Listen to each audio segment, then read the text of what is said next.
righty, we have two special guests in the building here today. I'm gonna allow them both to introduce themselves to the channel. Go right ahead, gentlemen. What's up? This your boy Twan, straight out of H-Town, man.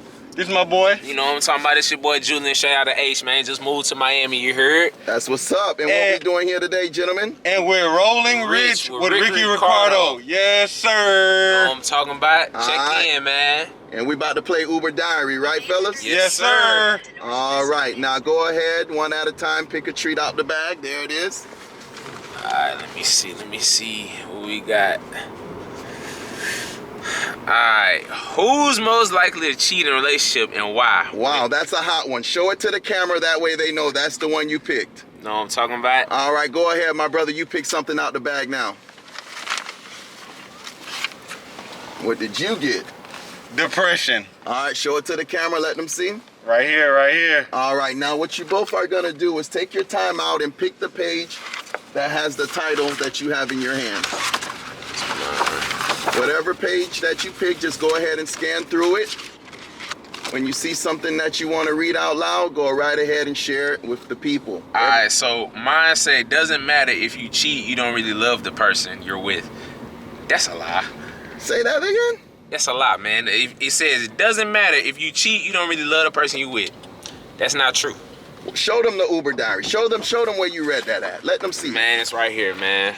So somebody really wrote that. Now, go ahead, man. Tell us your thoughts on that. See, the thing is, you could cheat, and it don't mean you don't love the person. It just mean maybe, you know what I'm saying, you cheating with a freak, and your girl not a freak, or your dude not a freak. But at the end of the day, love is past sex. Cheating is just involving really sex. You know what I'm saying? So it's all types of forms of cheating to people, but at the end of the day, like, hey, that's why people be in polygamous relationships. That's why dudes be wanting more than one girl, because there's certain things that certain people want that one person can provide, another person can't. And females vice versa. So if you cheat, you don't really love the person, that don't make sense. Because I can be in love with my girl all day long, but I still want to hit somebody else. I might just be drunk right now, and this girl got a fat ass. Excuse me, can I say that? Yes, okay, express she might got a fat ass, and I'm trying to just see what it's like for the night. I don't want to take you out. You know what I'm saying? I got a 24-hour rule, sweetheart. You know what I'm saying? If I can't knock you in 24 hours, we good as gone. You feel me? Straight up. So what does love have to do with it, huh? What does love have to do with it? Not a damn thing. You feel me? Yes, sir. Hey, even though you picked something else, go ahead and express yourself on that topic here, man. On his topic, who's most likely to cheat? Who's most likely to cheat? I would say, based on your experience. My experience is not cheating. It's an agreement.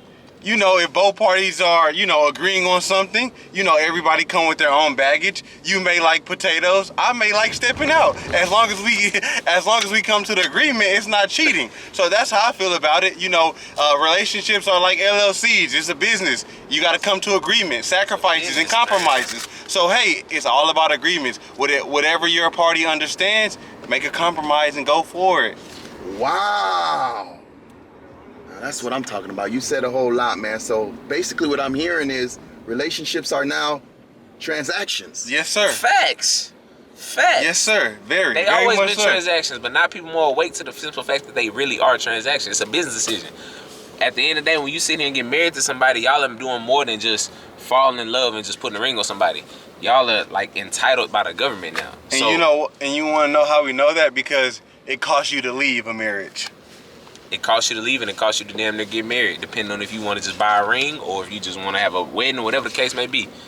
Everything money plays a factor in. So you got to get the government involved. So now it's past the level of, it's literally a business. I got to buy an LLC. That's $300. A ring I buy a female costs more than that. You feel me? Straight up. Well, gentlemen, we don't want to apply too much pressure, you understand, on this topic here, but thank you so much for speaking your hearts, and everything you said, I agree. Now, go ahead, young man. You picked out what? What's the title you picked? Depression? Depression, and here it is right here. All right, show the people the page. And I just put it, I like to read, don't let it break you, and I like to say that just because, you got to be resilient. Resilient is a word I like to use whenever you're down and out. You got to come back. That's why Muhammad Ali is the greatest fighter ever, not Floyd. Muhammad Ali was resilient to come back after the loss and came back and then took the championship over. So be resilient. Don't let it break you. And everybody understands. So, if you are depressed, speak out. Let someone know. But that's my take on it. Thank y'all. Thank you so much. Go ahead, young man. What's your experiences, or what do you want to say about depression? So the thing about depression is a lot of African Americans and just black people in general are actually depressed, and they don't realize it. And in men in general, we have a problem with seeking help. You feel me? Like, bro, there's reason that there are therapists. There's a reason that there are people out there to help you. If you're depressed, you ain't got to open up to your friends, family, everybody. Go see a therapist. Go see a specialist. Go see somebody who can help you. And the contrary of to backbone of my brother said, Muhammad Ali is the greatest, right? Muhammad Ali went to jail, came back, fought for a world title. When he was in jail, he openly admitted he was depressed. He openly admitted that it was a whole bunch of things, but he stood for something that he stands on. And just to dive into depression more deeper is just like, bro, if you're really feeling that way, seek help. Figure out why. There's a reason why everybody's depressed. Everybody goes through something. Whether you rich, broke, poor, whatever you want to call it, everybody go through something in life. Nobody's life is what you call easy. You got rich kids out here that commit suicide. But your average broke kid to think like, why they killing themselves? They got all the money in the world. They ain't got no friends. They ain't got no family. Don't nobody genuinely care about them because they just rich. So it's always something with somebody, bro. And try and take a level to understand somebody else before you talk about them, before you judge them. Because you never know what somebody else is going through. And if you're a person that's actually going through depression, it's a lot of resources out there for you, bro. You feel me?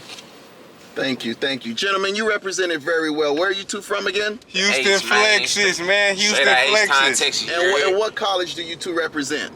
Oh, graduated from Stephen F. Austin State University. You know what I'm talking about? Shout out to the good noops, yo. You feel me? Yes, sir. Good news, good news. Straight up. And where we at here today? Miami, man. Florida, man. Heading to Midtown, and we're rolling rich with Richie Ricardo. You know what I'm talking about? Check in, you heard? Peace. Yes, sir.